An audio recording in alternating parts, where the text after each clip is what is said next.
so many youngsters here, and these are like opinion leaders in their independent spheres from where they come from. What is the first thing you'd like to say to young India who's actually going to take on the mantle of creating a new India?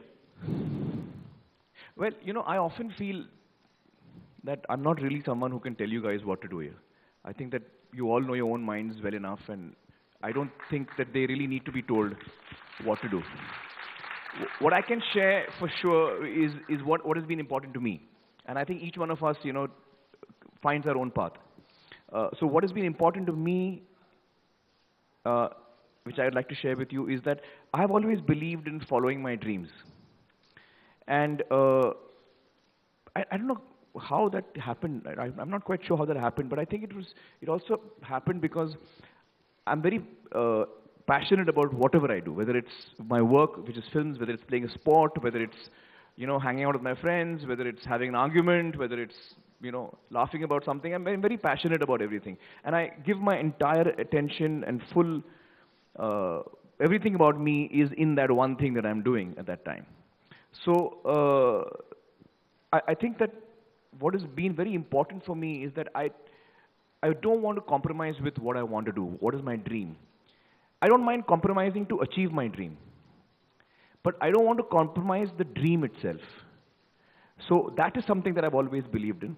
I've believed that, all through my career, I've been told that he's not going to last for more than a year.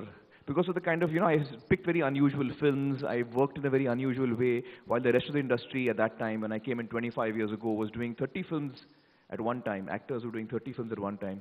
I started doing, like 3 films, and then I came down to 1 film. And everyone thought, okay, yeah, this guy is nuts, And everyone who I knew and who even cared for me always told me that, I think you're making a mistake. And this is a fascinating thing. Right through my life, every important decision of mine, all the people who are important to me and who are close to me have always told me, you're making a mistake. Don't do this. I've always been told that. So that's a good benchmark. No. I appreciate the fact that people who are close to me are concerned about me. I appreciate the fact that they care for me and they're worried for me. But what I've always been happy about myself is that I've always done what I believed in. So I'll give you 2, 3 examples. When I was in the 12th, that's when I decided that I want to learn about filmmaking and cinema. So I told my family, my friends, everyone around me that, I'm going to start working as an assistant director and start learning about filmmaking. Everybody I knew at that time, my parents, of course, freaked out.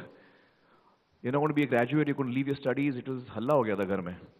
And my uncles and aunts, and they were all like, you can't do this. My cousins, people my age who I thought would understand me, my friends said, yaar, jo bhi hai, graduation to kar le. Do what you want. You want to be an actor, you want to be a filmmaker, do what you want, but at least be a graduate. It didn't make sense to me. I was like, why? If I want to be a doctor, do I study commerce? No, I study medicine. If I want to be an engineer, I study engineering. If I want to be a filmmaker, I want to study filmmaking. Why on earth should I waste time studying something else when I'm very clear that this is my goal? So, no, because you need a paper which says you're a graduate. That's what was told to me. I said, no, I don't need a paper. I don't need someone to tell me what I know. I know what I know. And if I need to know something, I'll learn about it. So I was very clear that this is what I want to do. So I didn't listen to anyone. I didn't listen to my friends. I didn't listen to my family. I just did what I wanted to do. Because I feel that if I'm clear about what I want to do, and I'm honest about it, and I'm sincere about it, and the reasons why I'm doing it is clear to me, then I must follow my instinct. Because I'd rather, even if I had to go wrong tomorrow, I'd rather go wrong on my instincts. I don't want to go wrong on somebody else's advice. If I've taken a wrong step, I'll deal with it, I'll learn, it'll be a learning experience for me.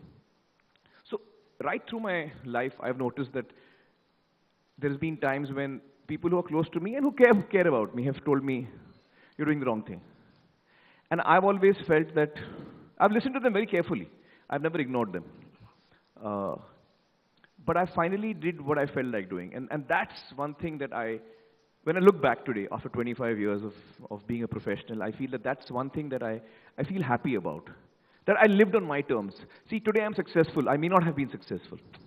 I may not have been successful. I didn't know I was going to be successful. But I'm happy that I lived on my terms. And I'm happy that I never compromised. Whenever I was offered something I was not happy with, I didn't do it.